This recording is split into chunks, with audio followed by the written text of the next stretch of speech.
How to find deleted photos on Samsung Mobile. So first of all, launch your gallery. For instance, I'm going to make a selection on a specific picture. Then let's tap on this pen icon. Now over here on this pop-up, select on Move to Recycle Bin. Once you do so, that specific photo will be moved to Recycle Bin. In order to find that, just go back and you can see Menu option. Tap on it. Now tap on Recycle Bin.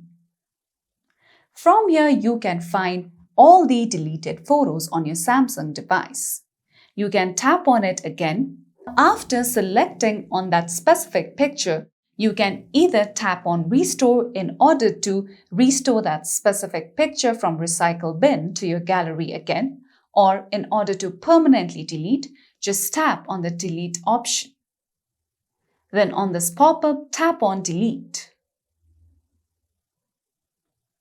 So after that, you will successfully be able to find deleted photos on Samsung device. So that's all for today's video, and at last, don't forget to subscribe to our YouTube channel.